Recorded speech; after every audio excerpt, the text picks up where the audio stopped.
నేను చెప్పిన దానిలో తప్పేమైనా ఉందా? ఇల్లమ్మిన దాంట్లో ఒక్క రూపాయి కూడా నాకొద్దు. నీ పేరు మీదే బిజినెస్ స్టార్ట్ చేస్తాను. నేను జస్ట్ వర్కింగ్ పార్ట్నర్గా ఉంటాను. ఆలోచించు సంధ్య, రేపు మనకు పిల్లలు పుడతారు. వాళ్ళ ఫ్యూచర్ గురించి కూడా ఆలోచించాలి కదా. నేను కూడా ఆలోచించి చెప్తున్నాను. మన ఫ్యూచర్ గురించి మా అమ్మ నాన్న సంతోషాన్ని నేను బలి చేయలేను. What the hell you're talking Sandhya? అంతా నీదే అంటున్నా కానీ ఇంకా ఈ డౌట్లేంటి, క్వశ్చన్లేంటి? అంతా నాది అన్నది ఎంత నిజమో మీకు తెలుసు, నాకు తెలుసు. పేరుకి బిజినెస్ మాత్రమే నాది, మేనేజ్ చేసేది మీరు. చెక్ పవర్ నాది, అధికారం చెలాయించేది మీరు. రిమోట్ కంట్రోల్ బొమ్మలాగా మీరు చెప్పినట్టు నేను ఆడాలి, పాడాలి,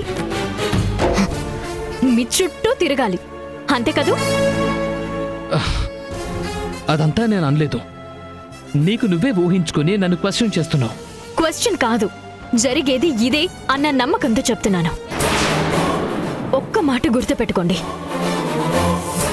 గుప్పెడు మెతుకుల కోసం దేహి అని మీ వైపు ఆశగా ఎదురు చూడాల్సిన కర్మ మా అమ్మ నాన్నలకి లేదు. అలా నేను కోరుకోవటం లేదు. కాకపోతే ఇప్పుడు మాత్రం వాళ్ళక ఇంట్లో ఏముంది? స్వేచ్ఛ.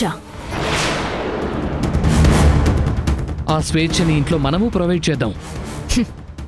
స్వేచ్ఛ ఒకరు ఇచ్చే దయాభిక్ష కాదు.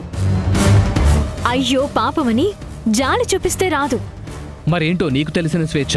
ఊపిరి ఆడని ఒక్క పోతలో కూడా ఒక్కసారి బలంగా ఊపిరి తీసుకోవడంలో కలిగే ఆనందం పేరే స్వేచ్ఛ. ఏంటి, ఎందుకు అన్న ప్రశ్నలు లేకుండా సంతోషంగా బ్రతకడమే స్వేచ్ఛ. బ్రతుకు భయం లేకుండా నచ్చినప్పుడు నిద్రపోయి, తోచినప్పుడు ఆకాశం వైపు చూస్తూ దిక్కులు పిక్కటిల్లేలా నా బ్రతుకు నా ఇష్టం అని గర్వంగా ఫీల్ అవ్వడమే స్వేచ్ఛ.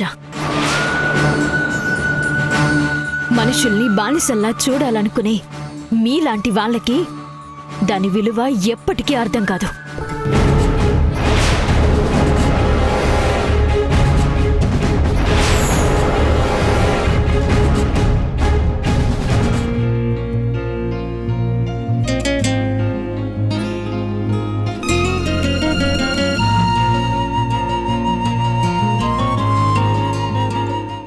ఎంతసేపే? అయిపోయింది, ఒక్క నిమిషం.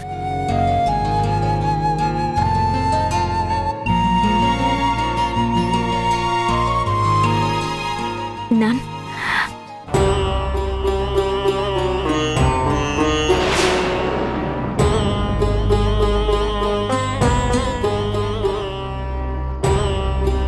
సంధ్య, మీ నాన్నగారు వచ్చారు.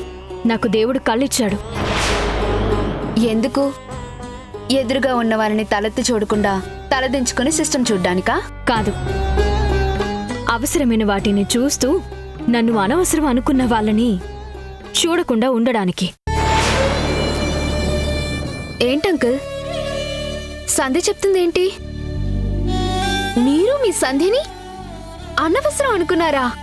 అంటే అది ఏదో అనుకోకుండా పొరపాటుగా.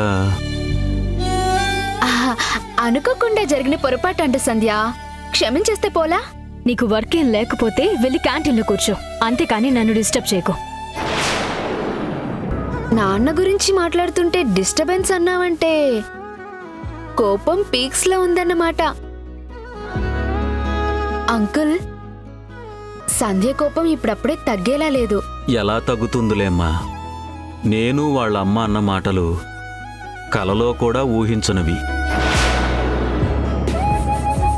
కానీ కర్మ కొద్దీ ఆ సమయంలో అలా మాట్లాడాల్సి వచ్చింది. నా కూతుర్ని బాధ పెట్టాల్సి వచ్చింది. దివ్య, ఇది ఆఫీసు. ఇక్కడ పర్సనల్ విషయాలు మాట్లాడకూడదు అని చెప్పు. ఇది లంచ్ బ్రేక్ కదా సంధ్య, ఇప్పుడు ఏదైనా మాట్లాడుకోవచ్చు. అందుకే వచ్చారేమో. ఏంటి, హింట్ ఇస్తున్నావా? కాదమ్మా, బ్రేక్ టైం అని తెలిసే క్యారేజ్ తీసుకుని వచ్చాను. ఇంటికి రావద్దన్న వాళ్ళకి ఆఫీస్కి రావాల్సిన పనేంటో అడగవే. ఇవాళ వాళ్ళమ్మ తనకిష్టమని దోసకాయ పప్పు నేతి బీరకాయ చేసిచ్చిందమ్మా. అది ఇవ్వడానికి వచ్చానని చెప్పమ్మా.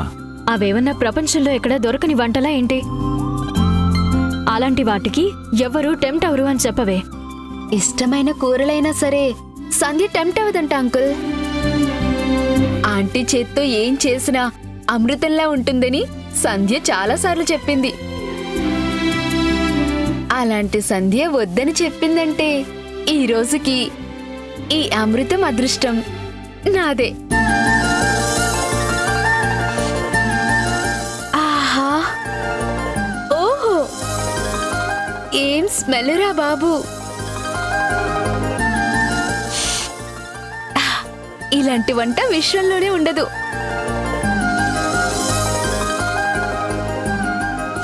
ఈ స్మెల్ చూస్తుంటేనే డైటింగ్ ఫైటింగ్ మర్చిపోయి డబుల్ డోస్ తినేయాలనుంది. అరే వద్దని చెప్పి ఎందుకే లాక్కున్నావు? ఆ క్యారేజ్ నాది, ఇటు చంపేస్తా. ఇది మా అమ్మ నా కోసం పంపింది. అమ్మ, అమృతం, అదృష్టం ఏదైనా సరే నా ఒక్కదానికే సొంతం. ఓహో అవునా? మరిందాక ప్రపంచంలో ఎక్కడా దొరకని వంటలా అలాంటి వాటికి నేను టెంప్ట్ అవ్వను అన్నావు. లక్ష అంటాను, వెంటనే కాదు అని కూడా అంటాను. ఇప్పుడేంటి నీ ప్రాబ్లం? ఏంటమ్మా మీ నాన్న మీద కోపం ఇప్పుడు నా మీద చూపిస్తున్నావా? కోపమా? మా సంజయ్కి నటించడం అస్సలు తెలియదమ్మా. అందుకే గట్టిగా కోపడ్డం కూడా రాదు. అంతే కదమ్మా? హా, తండ్రి కూతుళ్ళ ఎమోషన్లో పానకంలో పుడకలాగా నేనెందుకు? మా బాబ్జీగాడు వచ్చే ఉంటాడు, నేను వెళ్ళి లంచ్ చేసేసి వస్తాను.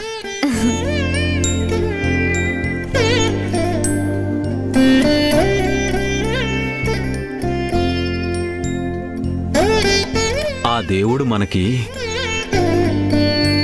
నిజమైన ప్రేమను చూపించడం మాత్రమే ఇచ్చాడు, కానీ నటించడం నేర్పించలేదమ్మా. అందుకే కన్నీళ్లు దాచుకున్నంతసేపు కోపాన్ని దాచుకోలేము. నిన్న రాత్రి మీ నంబర్కి ఎన్నిసార్లు ఫోన్ చేశానో తెలుసా? ఒక్కసారి కూడా కలవలేదు. నేను కూడా నీతో మాట్లాడాలని చూశానమ్మా. ఎంగేజ్ వచ్చిందే తప్ప రింగ్ అవ్వలేదు. ఏ టైంకి? 9:30, 10 అయి ఉంటుంది. నేను కూడా అప్పుడే చేశాను. ఇద్దరూ ఒకేసారి చేయడం వల్లే లైన్స్ కనెక్ట్ అవ్వలేదు. పోన్లే, ఇప్పుడు సంతోషంతో కనెక్ట్ అయ్యాం కదా, ఇది చాలు. మీరింటికి వెళ్ళండి అన్న, నేను సాయంత్రం వచ్చినప్పుడు క్యారేజ్ తీసుకొస్తాను. లేదమ్మా, దగ్గరుండి నువ్వు తిన్న తర్వాతే క్యారేజ్ తీసుకురమ్మని మీ అమ్మ స్ట్రిక్ట్ ఆర్డర్ వేసింది. ఇప్పుడు ఒట్టి చేతులతో వెళ్తే నా తాట తీసేస్తుంది. సరే రండి.